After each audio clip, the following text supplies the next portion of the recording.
Wow, Kevin Sorbo, producer. Director and actor in God's Not Dead and Left Behind, Rise of the Antichrist comments, Revelation 9:11 is an exhilarating ride. This book is unbelievable, a tour de force, the passion, the explosive insights into what is really happening today. I couldn't put it down. Pastor Paul Begley and Troy Anderson are prophetic voices for this generation. Anderson is amazing in his investigative analysis of things happening today, and Pastor Begley's revelations are incredible. It is, without a doubt, the prescient narrative of our time. Prepare to be captivated by the mysteries and prophecies unveiled within its pages. Get ready to embark on an unforgettable journey of spiritual insight and revelation. Don't miss out. Grab your copy of Revelation 9:11 now and delve into the depths of prophecy like never before. Today we have a special guest, Derek Gilbert. Welcome to the show. It's an honor to be here, Troy. Good to see you again. Yeah, great to see you. Derek hosts the daily news analysis program 5 in 10 for SkyWatch TV and co-hosts the weekly video program Sci-Fi Friday, An Unraveling Revelation, with his wife, author and analyst Sharon Gilbert.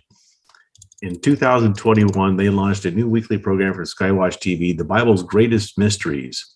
Derek is the author of the groundbreaking books Bad Moon Rising, Analysis of the Spiritual Forces Behind Islam, The Great Inception, and Last Clash of the Titans. He's also the co-author of Sharon of Giants, Gods, and Dragons, a fresh take on end times prophecy that identifies the entities traditionally called the Four Horsemen of the Apocalypse, and Veneration, which exposes the influence of the pagan cult of the dead in ancient Israel. Since 2014, the Gilberts produced a weekly audio series of Bible studies called Gilbert House Fellowship, available at gilberthouse.org. Derek is co-author of Josh Peck, The Day the Earth Stands Still, a timely book on the modern UFO phenomenon that reveals the occult origins of the belief in ancient aliens. His latest book is The Second Coming of Saturn, The Great Conjunction, America's Temple, and the Return of the Watchers, which I'm now reading. And he's a regular columnist for our online news magazine, Prophecy Investigators. This interview will be featured in a new book I'm co-writing with our friend, Pastor Paul Begley, host of the syndicated television show, The Coming Apocalypse.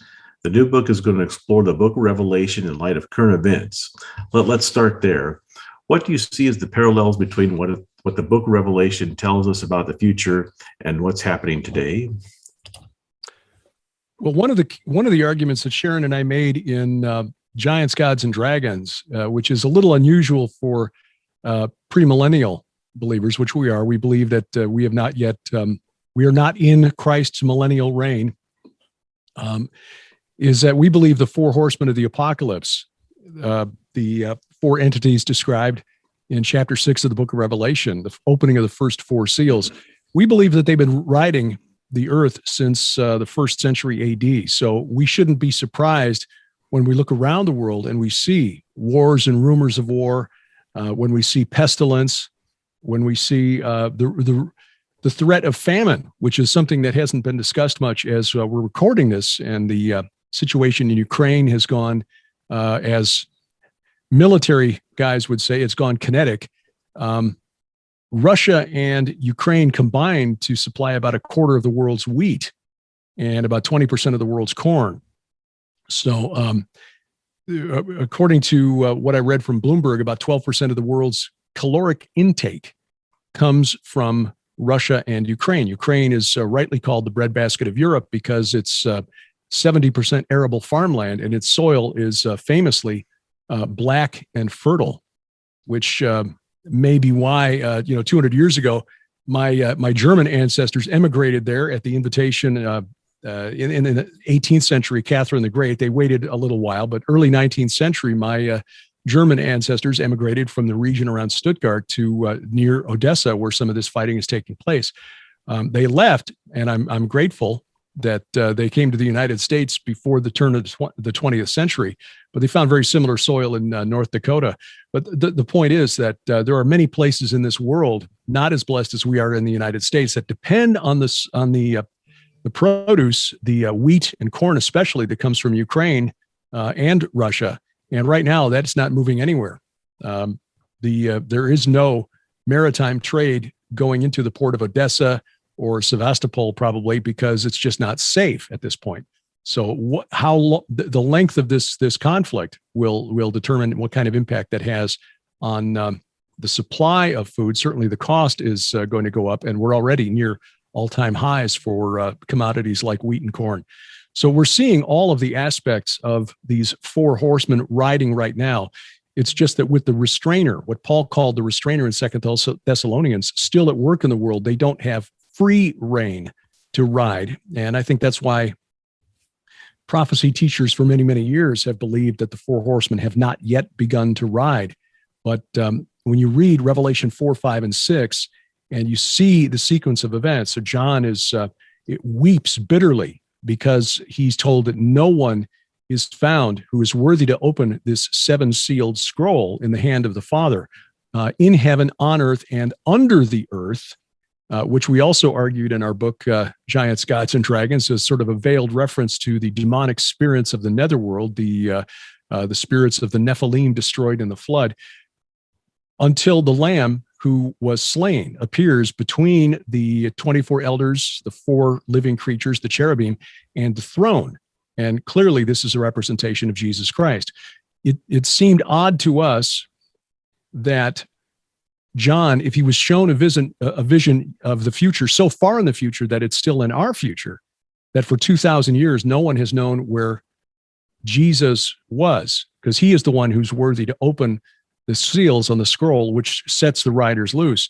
When we know from the book of Acts, for example, the stoning of Stephen, he looks up into heaven and he sees, the Son of Man at the right hand of the Father. And Paul in the book of Ephesians, or the letter to the Ephesians, writes that Jesus is at the right hand of the Father. So we knew he was there in the first century. It just seems to make more sense to interpret that as meaning that the seals began to open then. These entities that John called the riders on those horses have been loose for 2,000 years. It's just they have not been given free rein to be as destructive as they're described in Revelation 6 until the restrainer is removed, and we're in that final phase of the end times.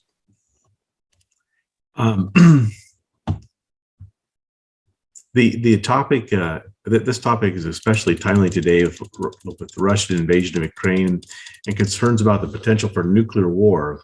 I just saw a story on Newsmax, NSA analyst saying that, President Putin, he may use nuclear weapons. It's a possibility.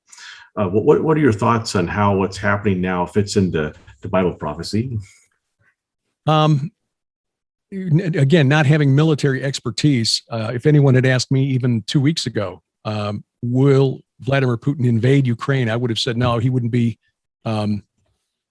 crazy enough to do it. He might take the eastern portion, the breakaway region of Donbass, but others who are smarter than me, like our friend Lieutenant Colonel Bob McGinnis, has written. In fact, he just had an article, an op-ed piece published at Fox News, and SkyWatchTV.com has republished it, in which he took an excerpt from his book, Alliance of Evil, which is just about 3 years old.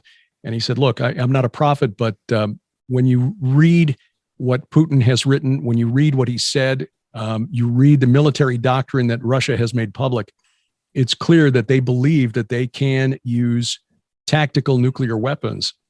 And they've got an advantage as far as tactical nukes are concerned when it comes to the NATO arsenal.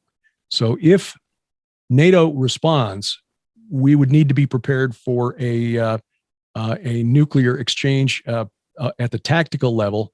The question is, would it be contained? And that's possible. It's possible that it would not be. That in the interest of proving that we won't back down to Russian aggression, that our side might feel that we have no choice but to respond with an even larger counterstrike, which would then in turn engender. It's entirely possible that we're looking at the beginnings of something that could get out of hand. Now, let me say this. I don't think the world is destroyed by a nuclear weapon, because clearly there is still a world when Jesus Christ comes to return, when he returns to put all things right, when he leads the heavenly host into battle against the principalities and powers behind what's going on in the world around us. There is still a planet here. So I don't think the world is going to be destroyed through a nuclear exchange. but it is certainly ominous, and it just, if nothing else, should reinforce to us Christians that we don't have forever to share the hope that we have in Christ. We need to be sharing that the good news with our friends, our family members, our colleagues, our coworkers, the people we run into at the grocery store, every opportunity that we get, because time is growing short and the events in the world around us. If that doesn't convince us of that fact, then we're just not paying attention. In the second coming of Saturn, you explore the identity of Apollyon, the angel of the bottomless pit.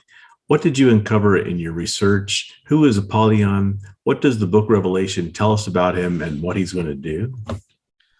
Apollyon is called the king of those in the bottomless pit. In Revelation 9, he emerges from the bottomless pit, or the abyss, with an army that looks like something from Stephen King's nightmares. Things that look like locusts, but given power like the power of the scorpions of the earth.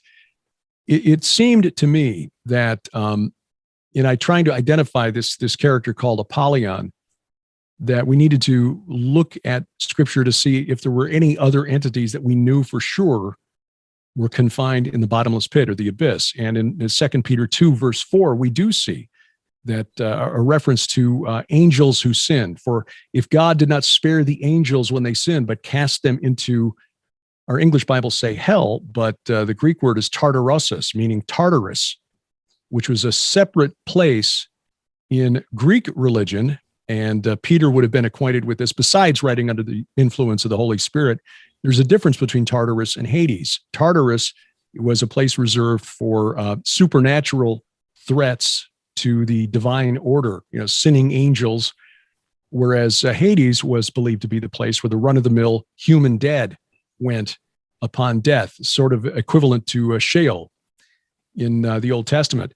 So we know that these angels are in Tartarus. Which angels were they? When you read 2 Peter, and Jude also makes reference to angels in chains in gloomy darkness. And when you read Jude's short letter in 2 Peter 2 in context, it's clear that both of those apostles are describing a sexual sin. Well, the only place in Scripture where that took place was in Genesis chapter 6, where the sons of God saw that the daughters of man were fair and took wives of any they chose. Well, there's a group of supernatural beings in Greek and Roman religion, we call it mythology, that were likewise confined to Tartarus. And these were the old gods of Greece and Rome, called the Titans. And their king was called Saturn to the Romans, hence the title of my book, The Second Coming of Saturn, and Kronos to the Greeks. But as I dug deeper, and I found this over the last few years, which is why I wanted to write this book, this character keeps showing up in the same general outlines, the same slot in the pantheon, and his life story, his biography, if you will, is roughly the same in many other cultures. The Hittites, the Hurrians, the Akkadians, the Babylonians, the Sumerians, regardless of the name that he went by. I mean, the Hittites and Hurrians called him Kumarbi. He was called El by the Canaanites, Dagon by the Amorites and Philistines, Enlil by the Akkadians and Babylonians, and the Sumerians. And in each case, this entity, regardless of which culture he was in, was the king of the gods, a position he attained by overthrowing the sky god. And then he in turn was overthrown and replaced at the top of the pantheon by his son, who was the storm god, or had storm god attributes. In Babylon and Acadia, it was Marduk. For the Canaanites and Amorites, it was Baal. For the Greeks, it was Zeus. For the Romans, it was Jupiter, and so on and so on. Same pattern. And scholars just within the last 50 or 60 years have begun to recognize and admit that, yeah, it's clear that the Greeks and Romans got their religion and the stories about their gods from further east, from the Hittites, who in turn got them from the Amorites, who were influenced by the Hurrians. And so it's the same story, just told over and over. And of course, the pagan version of this history is just the fake news version, if you will, of the account that's in the Bible. So if you take these titans and assume that these entities who were in each of these stories confined to the netherworld, and specifically in the case of the Greeks and Romans in Tartarus, then we can make an equivalence between the titans and the sons of God from Genesis 6, whom Peter says are in chains and gloomy, in Tartarus. Jude says in chains and gloomy darkness until the judgment. And then it makes sense to assume that the king over those in the abyss is the one who was named as the king of the Titans, the king of these old gods, Saturn, Kronos, Baal Hamon to the Phoenicians, et cetera, et cetera. And so that's how we come to this equation. Shemyaza, in the Hebrew text, the extra biblical text called the Book of First Enoch, was named as the chief of these sons of God who led that rebellion in Genesis chapter 6. So that's how I get the equation.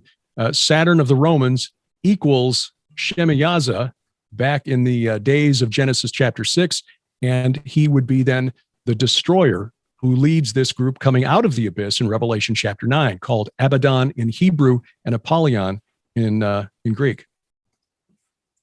How does what you wrote about in the second coming of Saturn connect with what the World Economic Forum is calling the Great Reset and the Great Conjunction of 2020?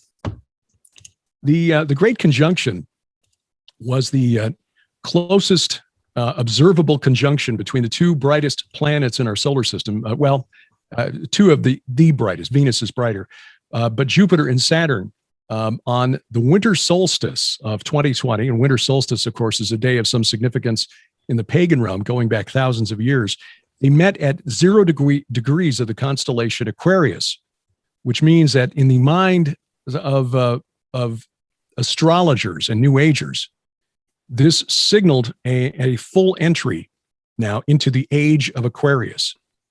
Now, 50 years after the Fifth Dimension sang that famous song, we are now finally in the age of Aquarius. And the significance is that for traditional astrology, Saturn is the planet that rules Aquarius. Now, as Christians, we understand that our fortunes, our fates are not told or determined by the movement of planets in the night sky, but astrologers do, New Agers do. And the significance is that Saturn to them represents a transformation into a world that is less materialistic and more decentralized, which is very similar to what the World Economic Forum is calling their new socialist order, the Great Reset. This idea that we will own nothing and we will be happy.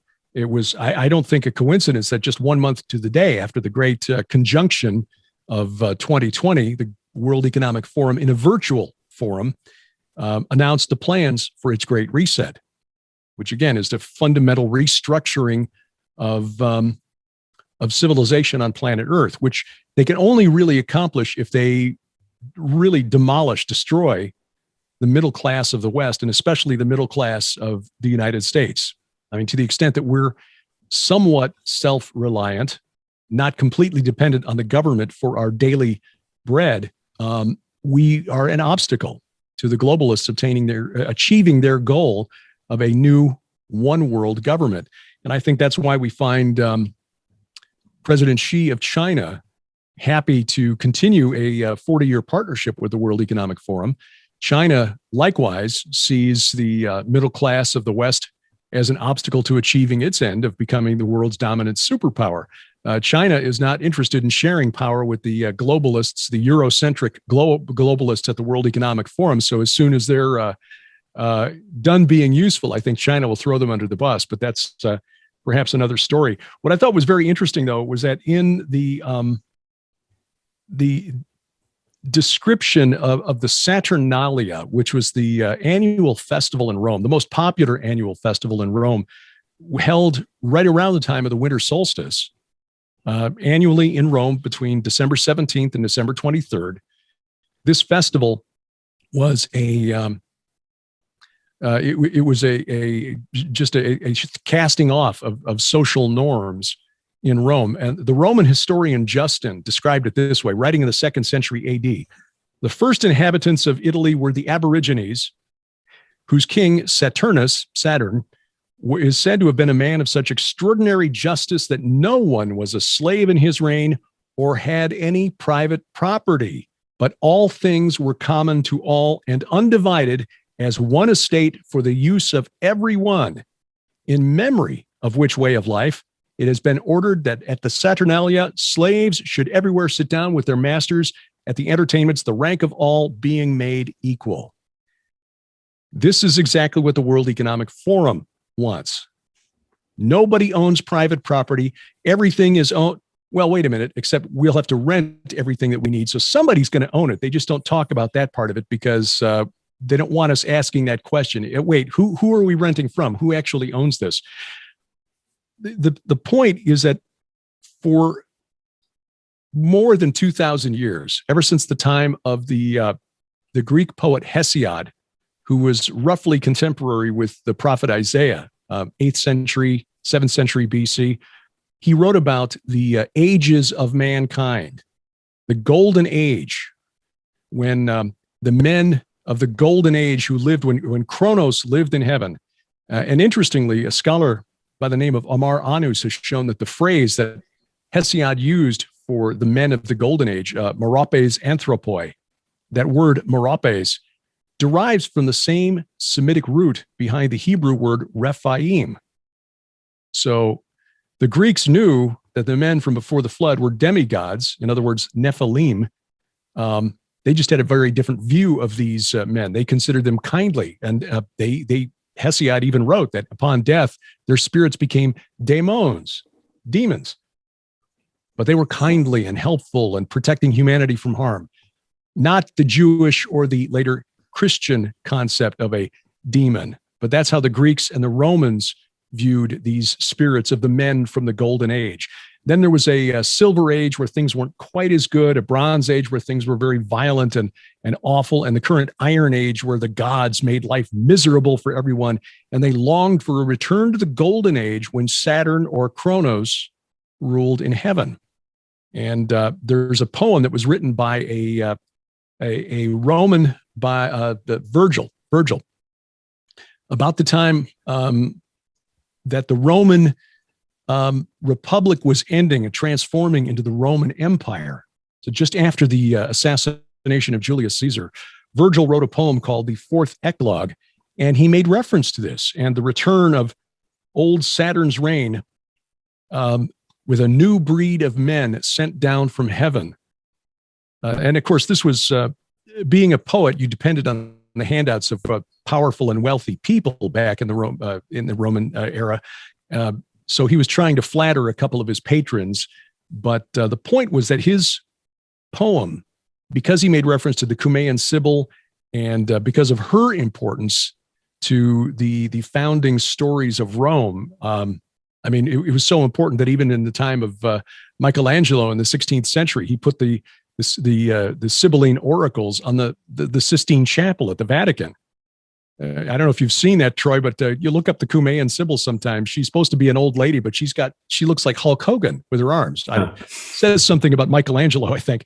Anyway, this poem, this Fourth Eclogue, was taken as a prophecy, not only by pagans, but by some Christians who wanted to re-spin the meaning here to portray this poem as a prophecy of the coming Messiah, who was born about 40 years after Virgil wrote this poem.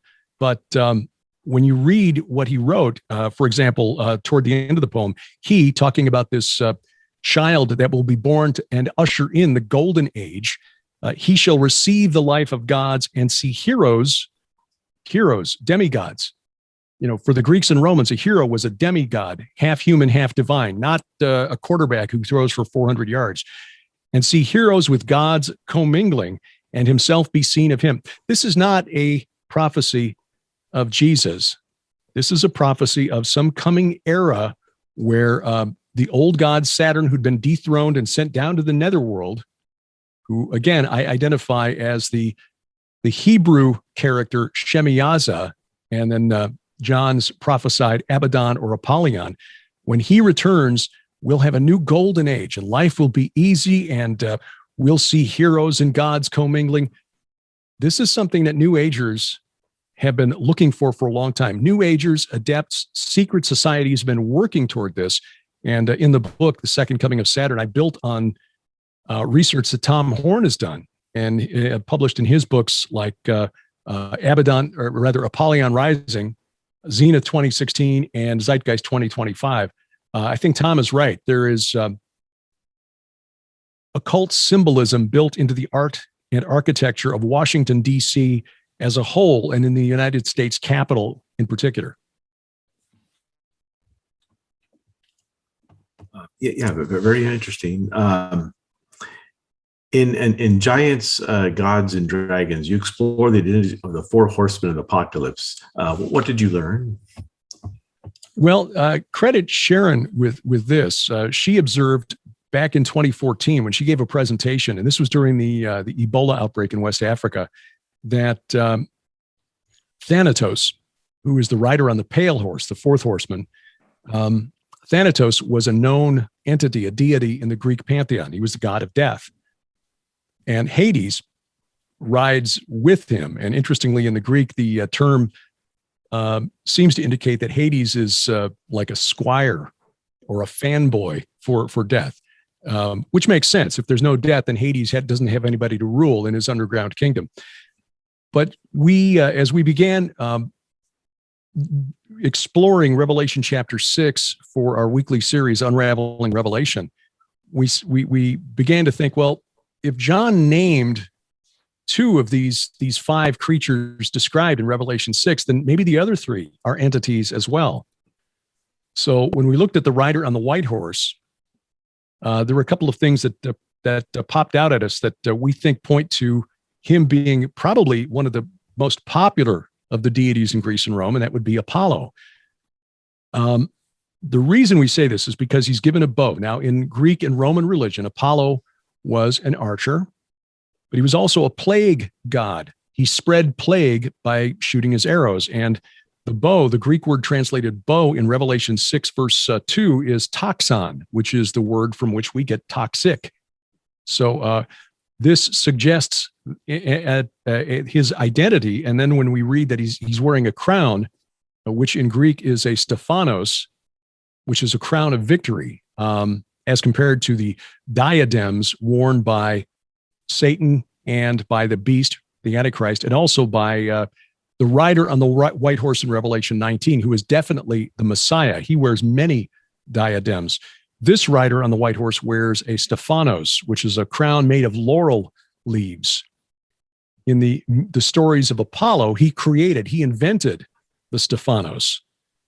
He was chasing some wood nymph who decided she didn't want to, she resisted his advances, was transformed into a laurel tree. And so he created this crown as a way of keeping her memory alive. Anyway, this became the crown that winners in the Olympic Games were given. It became a symbol of the Roman emperors. When you see pictures of or depictions of, say, Julius Caesar and the later Roman emperors, they're often depicted wearing this Stephanos, this crown of victory. And so we argued in Giants, Gods, and Dragons that Apollo,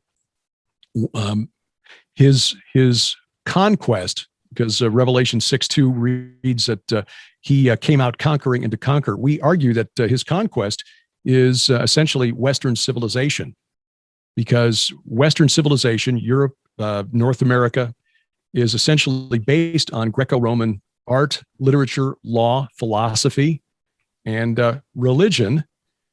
Because I don't think it's a coincidence that many of our government buildings, especially at the federal level, look very much like pagan temples from ancient Greece and Rome. In fact, I found during the research for the Second Coming of Saturn, the reason the United States Capitol is called the Capitol is not because that's what you call the place where your legislature meets. When it was built in 1799, there was only one building on Earth that called its legislative headquarters the Capitol, and that was the Virginia state legislature in Williamsburg. But Thomas Jefferson insisted that the United States Capitol, or that the place that Congress was to meet, would be called the Capitol. In fact, he argued with the architect about it. The architect wanted to call it Congress House. It's called the Capitol, OL, because that's the name of the temple of Jupiter in Rome, the Capitolium. So the connections between the pagan roots of Greece and Rome and the basis of Western civilization, we argue, is the conquest of the rider on the white horse. The second seal, the red horse, war, that's pretty easy. That's Ares or Mars, also known as Chemosh to the ancient Moabites, by the way, same entity by different names. The third seal was interesting, the black horse rider who carries a pair of scales in his hand. The Greek word scales is the Greek word zugos, which everywhere else it's used in the New Testament, zugos means a yoke, like what you put over the neck of an ox when you're getting ready to plow your field. So we suggest that what the rider on the black horse represents is economic servitude, and there are a number of ways this is being enacted in our day today. I mean, credit card debt, student loan debt, mortgages out 30 years, auto loans out 10 years now. Essentially, the economic system is set up in America today and in the Western world today, contrary to what God decreed with Moses, where every 7 years there was a sort of a reset, and then all debts forgiven at the end of every 50 years, the Jubilee. So that this system that we're in right now, where bankers control everything, is that was not the way it was supposed to be. So we argued that this rider on the black horse was the god known to the Romans as Mercury, from which we get the words mercantile or merchant. Hermes to the Greeks, but to the ancient Akkadians and Babylonians, he was called Nabu. He was the god of scribes because writing was not common in ancient Babylon. You had to hire somebody if you had to send a letter or write a contract, or they were also the ones who kept track of the ledgers, who owed what to which temple. And in fact, just within the last decade or so, they found a small temple at ancient Babylon dedicated to Nabu of accounts, the one who kept the ledgers for who brought in their tithes to the temples. And wouldn't you know it, as we were researching this and trying to figure out, how does this relate to us today? It turns out that after the economic shutdown, or crash rather, in 2008 and 2009, the subprime mortgage crisis, the folks at MasterCard decided to implement a new service charge on merchants using their card. And they could have called it anything, an internet access fee or service charge, whatever they want to call it. Instead, they called it the network access brand usage fee, the NABU. So every time you swipe your MasterCard, you're paying 2 cents to NABU. That's amazing. The book of Revelation talks about a series of devastating wars and other disasters that wipe out much of humanity.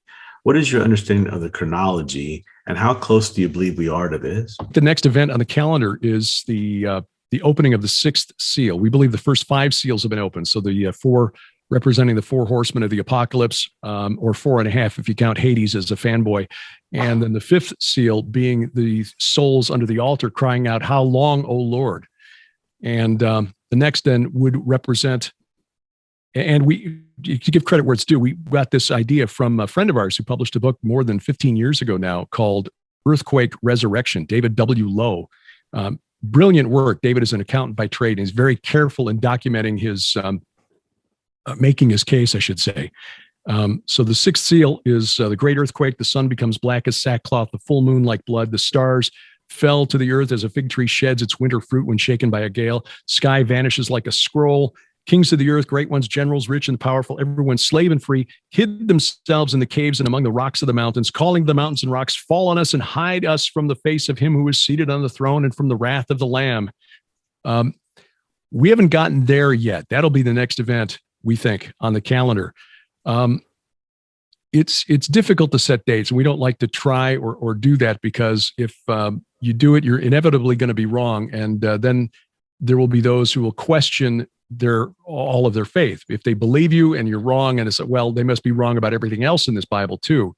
And when Jesus said no one knows the day or the hour, only the Father, even Jesus, when he was fully man and fully divine walking this earth, didn't know the day or the hour.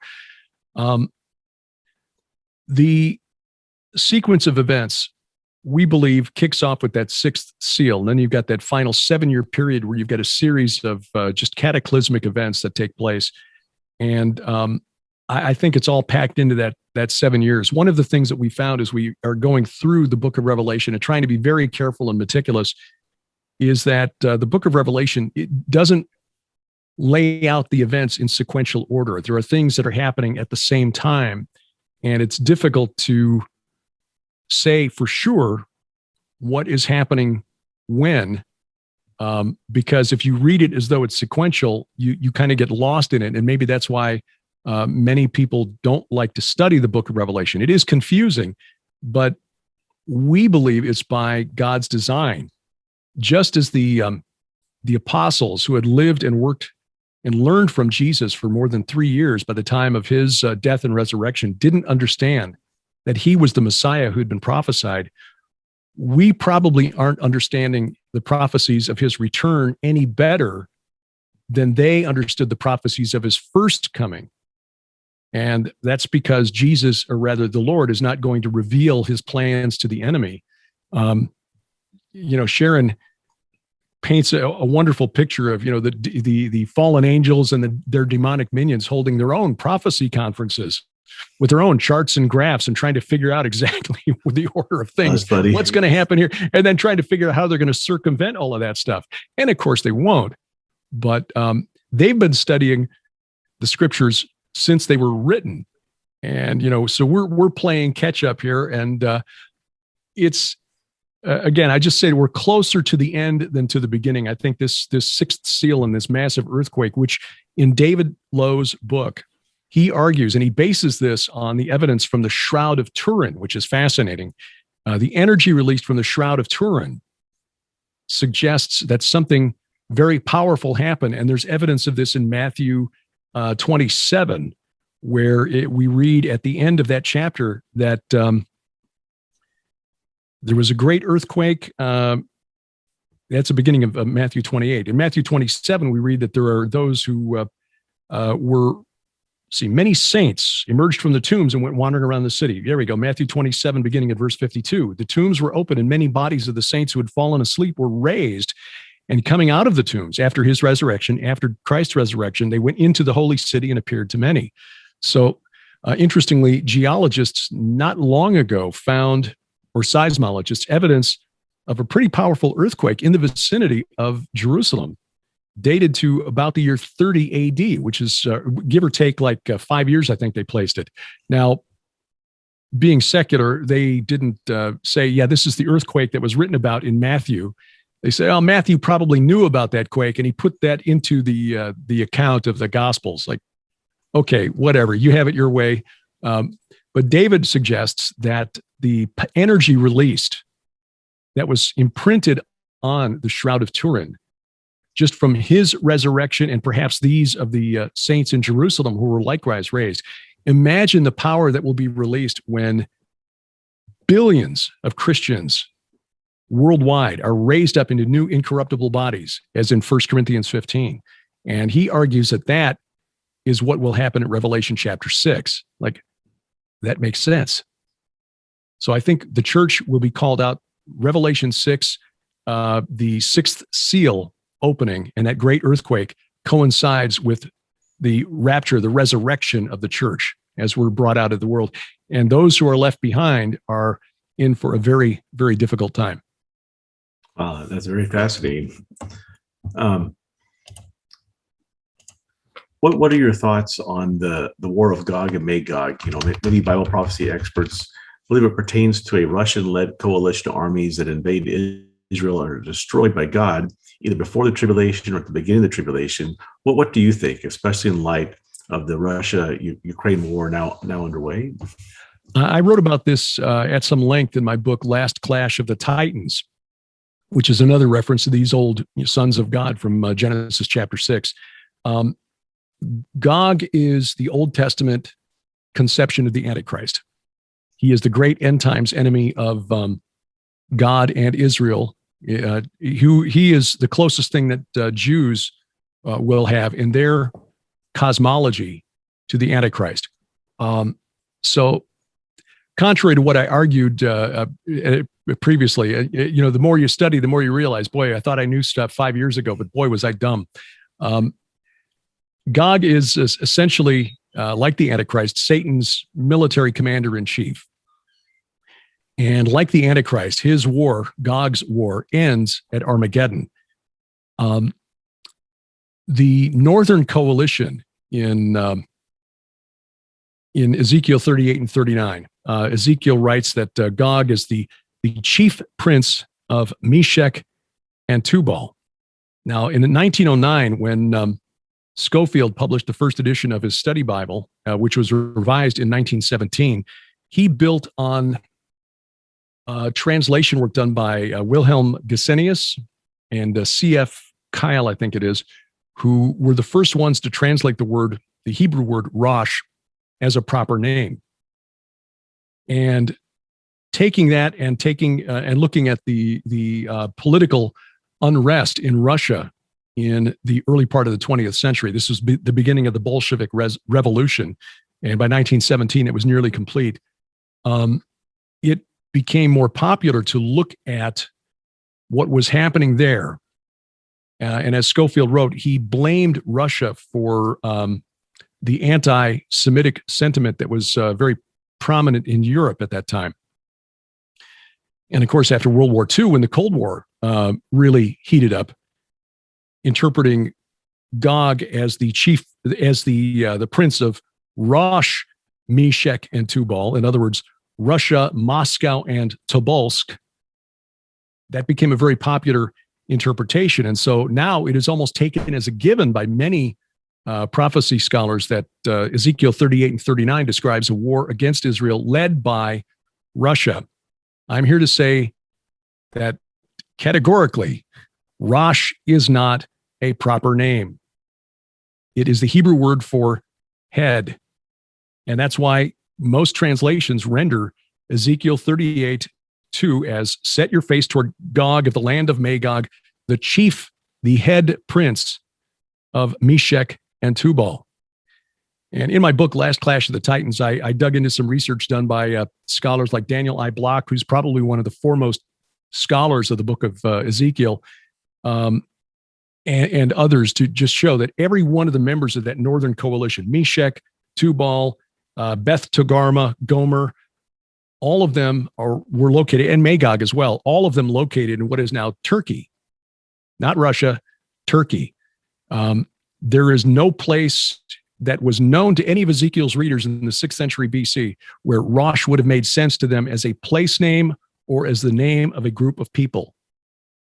It just, and again, it's so common that whenever Russia gets involved in any kind of a conflict, you automatically see in Christian fora, Christian chat groups, whatever, it's Gog, Magog. No, it is not. Gog, Magog occurs during the 7-year Great Tribulation, and it ends at Armageddon. Now, two things first. Who are the players in this coalition? It's the whole world.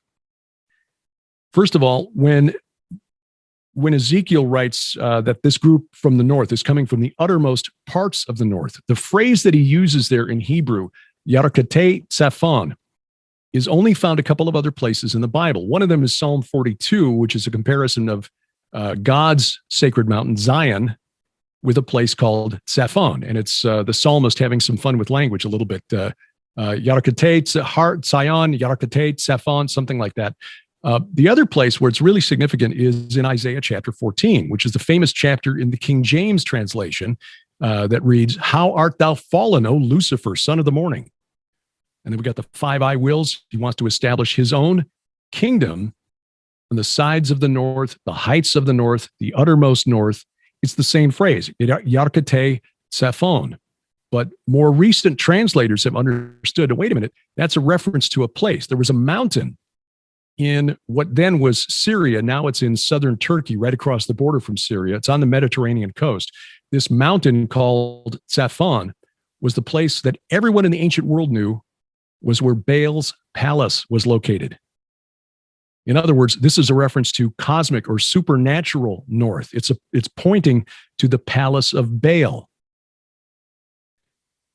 In fact, even the Greeks understood, because their equivalent of Baal, the storm god, king of the pantheon, Zeus, fought a mighty battle against the chaos dragon Typhon, whose name derives from the name of the mountain, Tzafon. The name of this mountain was so important because of the significance of Baal to their Canaanite neighbors that Tzafon, to this day, is the word in Hebrew for the compass point north. In the other Semitic languages of the ancient Near East, like Akkadian and Ugaritic, the word for north is simal, which means left, as in left hand when you're looking at the sun coming up in the east. But in Hebrew, it's Tzaphon because that's where Baal's palace is located.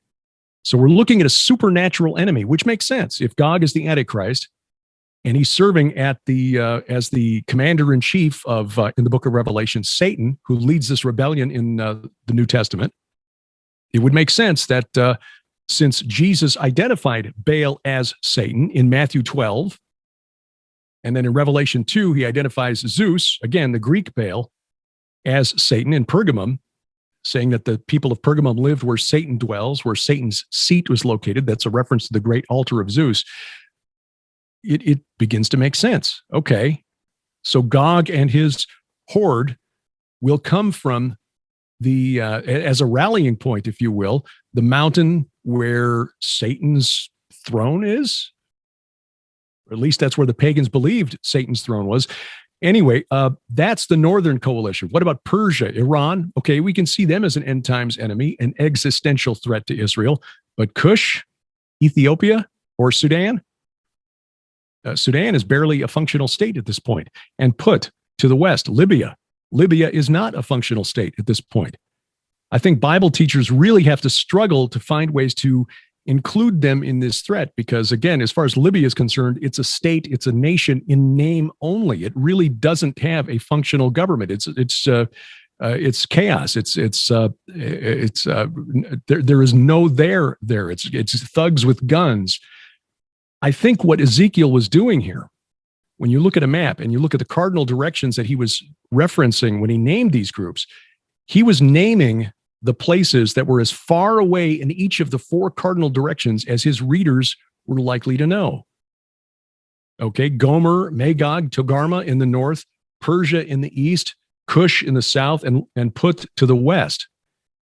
And what he was saying is that the whole world is coming together to do battle at Jerusalem, which is consistent with other apocalyptic prophecies in the Old Testament. Zechariah 12, Zechariah 14, Joel chapter 3. The whole world is coming against Israel. And that makes sense because that's what we see in Armageddon. The other clue that this is Armageddon, and there are two things here. First of all, in Ezekiel 39, verse 7, God tells Ezekiel, "My holy name I will make known in the midst of my people Israel, and I will not let my holy name be profaned anymore. And the nations shall know that I am the Lord, the Holy One in Israel." Now we see the phrase, the Holy One of Israel, other times, other places throughout the Old Testament. This is the only time in the entire Bible where you see the phrase, I am the Holy One in Israel. And it's because God himself is on the field of battle. That's Armageddon. That's the final battle of the age. Then when you go down to verse 17 in Ezekiel 39, there's a really gruesome feast that's described. The birds of the air and the beasts of the field are told by, Ezekiel is told to call them to assemble and gather to the sacrificial feast that I'm preparing for you, a great sacrificial feast on the mountains of Israel. And you shall eat flesh and drink blood. You shall eat the flesh of the mighty and drink the blood of the princes of the earth, of rams, of lambs, and of he-goats, of bulls, all of them fat beasts of Bashan. And the reference to Bashan there is significant because Bashan was believed to be the literal entrance to the netherworld. It was the land at the foot of Mount Hermon, which was the mount of assembly for the creator god of the Canaanites, El, who is another identity worn by Saturn, Kronos, Apollyon, Abaddon. This gruesome feast in Ezekiel 39, verses 17 through 20, is repeated. It's echoed in Revelation chapter 19, where John describes something very, very similar. And it's been spotted by Bible scholars for, well, centuries. I'm not the first one to come across this, but the feast in Revelation 19, beginning at verse 17 and 18, they said, look, it echoes what was described in Ezekiel 39. It's the same feast. So what John is describing as the aftermath of the Battle of Armageddon, which, by the way, takes place at Jerusalem, not at Megiddo, as is commonly believed. It's for the Mount of Assembly, And again, this refers back to Isaiah chapter 14, where this character called Lucifer, a Latin translation of the Hebrew Hillel ben Shachar, wants to establish his Har Moed, his Mount of Assembly, on the heights of the north, or the heights of Saphon, Mount Saphon. That phrase, Har Moed, when translated from Greek, or rather Hebrew into Greek, there's a character there in the Hebrew called an ayin, which looks like a reverse apostrophe. And there's no corresponding sound or letter in Greek. So John used the Greek character gamma to represent the glottal stop, the moed. And when scholars then translated the book of Revelation from Greek into English, they assumed that the Greek gamma must represent the Hebrew gimel, which is a g sound. And so we wind up with Har Magedon instead of Har Moed. The point is that this battle is for God's mountain, his holy mountain, and that is Zion. That is the Temple Mount. So when you understand properly what the prophets knew and, read what the Hebrew scholars, the scholars of the Hebrew language understand about the language, it all comes together. It all makes sense. This is a supernatural war for control of the place that God said he will dwell forever, which is Zion. Revelation 9 talks about the unleashing of what appears to be 200 million demonic horsemen upon the earth during the tribulation. What is your understanding about the Revelation 9? I think the demonic horseman is correct. It's often interpreted as an army coming from China because they're coming from the east. The kings of the east come with an army of 200 million. China's got a population of 1.6 billion, so it must be China because they're the only one that could field an army of that size. Yeah, that's if you give everybody a gun and send them to the front, but it's described as cavalry, as horsemen, number one. Number two, when you look at a modern army, the ratio of support personnel to soldiers in the field is like 12-1. So if you've got 200 million in the field, it's you need a population of 2.4 billion support personnel, to put them in the field. So it's not China. It's not China plus India. This is a supernatural army that is coming to do battle. And while it's difficult to figure out what is meant by the four angels bound in the river Euphrates and how all of this fits together, I mean, we really can't do anything more than speculate on that. As with the number of mounted troops, as with these mounted troops, this cavalry force of 200 million, the fact that the Euphrates River is mentioned and they've got to cross this river, it is the Euphrates was considered sort of a liminal boundary, a boundary between this world and the next. So again, I think this is John's way of saying that these things are crossing over from the other side, and you've got a demonic army that is coming together at Jerusalem. Now, there will be humans involved at Armageddon. Yes, Russia will be involved, but so will the United States if we're still here. The UK, Australia, New Zealand, all of us will be in it. The whole world, or what's left of the world, will be coming to fight the army of God at Jerusalem. And I think this 200 million is just part of that horde. And Revelation 13 talks about the mark of the beast and the creation of a world government under the Antichrist and false prophet. What is your understanding of the chronology of when this might happen? And what advice would you give people on how to avoid taking the mark of the beast? Well, again, I think those who've accepted Jesus Christ won't have to worry about that. Now, I could be wrong. So, I'm prepared that if this unfolds before we're out of here, I pray for the strength to resist the temptation to just give in and it's easier to buy and sell if we've got this mark. I think the timing of this is going to be after the church is pulled out. I think the church, the rapture of the church may be the crisis that leads to the demand for a global government. I think what we saw with the COVID pandemic and the fear that caused was just a small taste of what the world will be in for when the Antichrist comes onto the world stage. The World Economic Forum certainly wanted to exploit it for the benefit of setting up a global government. But it will be some sort of crisis that is orders of magnitude beyond what we've seen with COVID-19, that will cause people to demand a global government to save them from the trials and the troubles that they're enduring. So I think this will be on the other side of the rapture of the church. If not, I just pray that we've got the discernment to spot the character that we call the Antichrist as he begins to make himself known. What about people that are still here? How can they avoid taking the mark of the beast? Well, anything that requires you to bow down and worship the guy who's leading the government that's going to give you this mark, that's your clue. Don't take it, because it's a two-part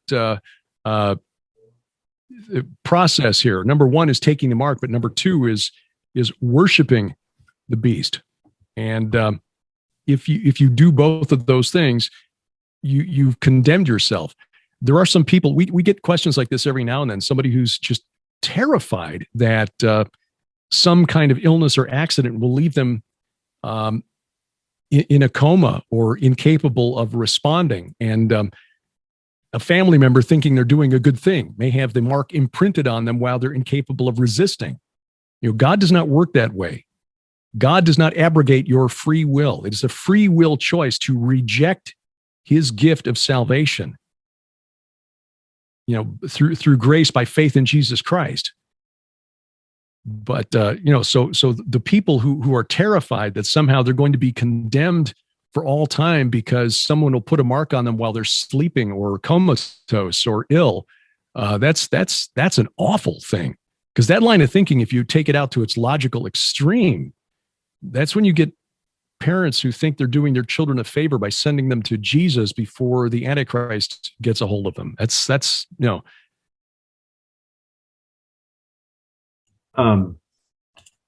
In light of all the disconcerting things happening today, what would you like to tell people in terms of the hope we have in Jesus Christ?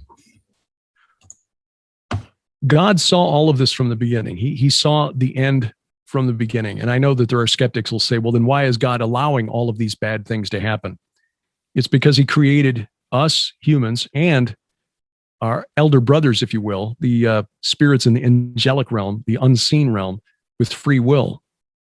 God did not create little pre-programmed automatons. The only way to eliminate evil from existence is to eliminate free will, the ability to choose and to choose to do wrong or to do badly or to do bad things. God will bring justice to this earth. It's difficult for us because we are immersed in this reality, and very few of us see into that unseen realm, that spirit realm. But that realm is more real than this realm that we're in right now. As Paul wrote, the glory that is to come will make the trials that we suffer now seem as nothing. And, I recognize that it's relatively easy for me to say as I live in peace and security and with enough to eat and, here in a blessed portion of the United States, when there are people in Ukraine, people in Yemen, the church in China being persecuted and prosecuted for their faith. There have always been those who have had to suffer and endure for their faith. There have always been bad things that have happened to good people, undeserving people, because of God's decision to create us all with free will and to give us the ability to choose. But a day is coming when he will make it right. In fact, a day is coming when we are told by the Apostle Paul that we will judge the angels. So, recognizing that Jesus Christ made this promise and then became the only human in history to prophesy his return from the grave and then to make it happen. That is the anchor point for our faith. That is the cornerstone of our faith. The Bible might just seem to be a fantastic book of fairy tales and legends, except for when you get to that event.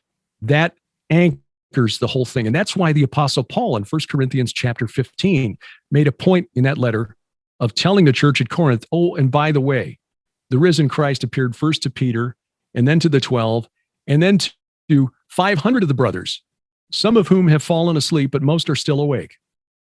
His point was that writing the letter 20 years after the resurrection, if the people of the church at Corinth didn't believe Paul about the resurrection of Jesus, which was the foundation of this promise that we will all be resurrected into incorruptible bodies, they should send somebody to Jerusalem and ask around.